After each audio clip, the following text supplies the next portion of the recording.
बेबाराव बेहेरगाव बियाबनि सिङाव थानाय खाग्राबारि दलहा हाबि गामियाव बिजेपिनि गेदेर जयनिं हाबाफारि। भयगाव बिटिसि बिसायख'थियाव बेहेरगाव बियाबखौ देरहासार खालामनाय थांखिजों बिजेपि दोलोनि सान हर थाद'नाय गैयै जयनिं हाबाफारि लानायखौ नुनो मोननाय जादों। बेबायदिनो दिनैबो बेहेरगाव मण्डल बिजेपिनि बानजायनायाव खाग्राबारि दलहा हाबि गामियाव जयनिं हाबाफारिया जानानै थाङो। जयनिं हाबाफारियाव गुबुन गुबुन दोलोनि गोबां भटार्सफोरा बिजेपि दोलोआव जयनिं जायो आरो जयनिं जाफैनाय सोद्रोमाफोरखौ बेहेरगाव मण्डल बिजेपिनि दैदेनगिरिफोरा बरायनानै लायो।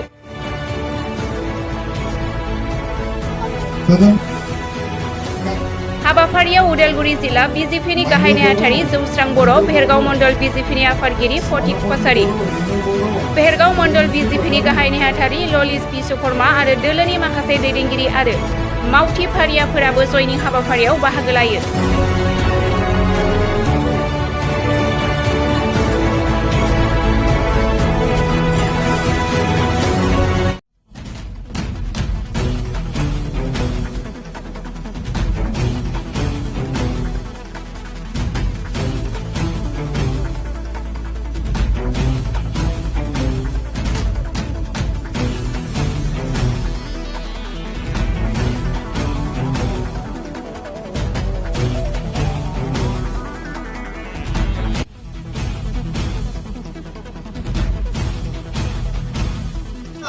दिलीप सैकिया जिंदाबाद, डॉक्टर हिमंत बिश्व शर्मा जिंदाबाद, नरेंद्र मोदी जी जिंदाबाद, विश्वजीत तिवारी जिंदाबाद, विश्वजीत तिवारी जिंदाबाद, बीजेपी जिंदाबाद, बीजेपी जिंदाबाद, भारत माता की